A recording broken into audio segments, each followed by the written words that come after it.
I found love where I least expected. That's how I always start the story where people ask how I met my husband. It wasn't planned. It wasn't even supposed to happen. But one boring evening, scrolling through Twitter, my life changed forever. It started with a random retweet. I saw his picture. Well, actually it was a tweet about football. Something I don't even care about. But his picture stood out, and for some reason, I felt the need to respond. I didn't even follow him, but I dropped a comment under the tweet. Something casual like, "You really think Arsenal is winning this season?" LOL. I wasn't expecting anything. I didn't even think he would reply. But he did. He said something back, something playful, and just like that, we started chatting. It was like we already knew each other. We talked about football. Well, he did. I mostly listened. The movies, music, Nigerian jollof, which we both agreed was way better than any kind of jollof. Before I knew it, I was checking my phone constantly, waiting for his messages. It became the highlight of my day. Weeks passed, then months. By this time, we had exchanged numbers and started talking on WhatsApp. Voice notes turned into late night phone calls. He lived in Abuja and I was in Lagos. Long distance wasn't easy, especially since we had never even met in person. I didn't think anything serious would come out of it, but every time we spoke, it felt like we were getting closer, like he was becoming more than just a friend from Twitter. One day, out of nowhere, he told me he was coming to Lagos for work. My heart skipped a beat. We decided to meet, and I was excited and nervous at the same time. What if it didn't feel the same in person? What if we had nothing to talk about? The day finally came. We planned to meet at a cafe in Ikeja. I got there early, trying to calm my nerves by scrolling through Instagram, but honestly, I couldn't focus. And then I saw him walking.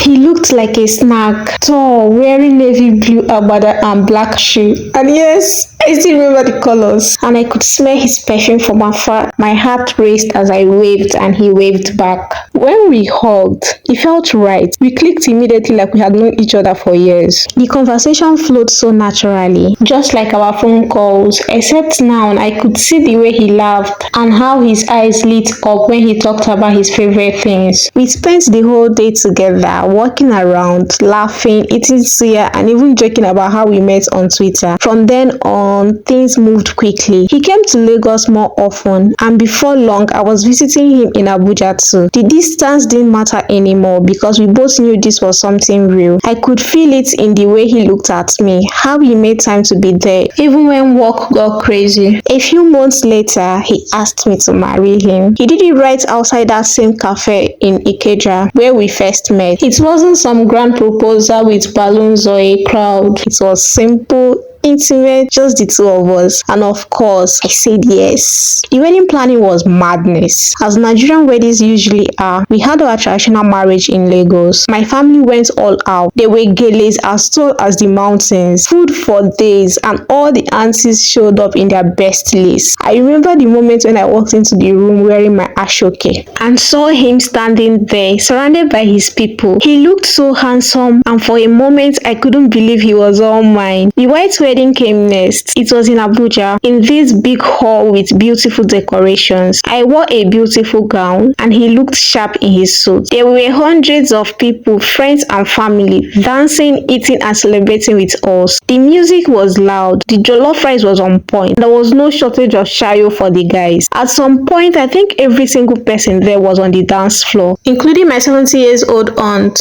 who hadn't danced in years. The moment that stands out the most for me is when we had our first dance. The song was Perfect by Ed Sheeran. Kind of cheesy, but it just felt right. As we danced to the music, everything around us seemed to fade away. It was just me and him dancing together, and I realized how lucky I was to have found love in the most unexpected way. Now, when someone says love can't happen online, I just smile and tell them our story, because I'm living proof that you can meet the love of your life anywhere, even on Twitter. And no, Arsenal didn't win this season, but I did. If you like this story and would love to watch more of this, please like, comment, subscribe and follow. Thank you for watching. See you guys in the next video. Bye.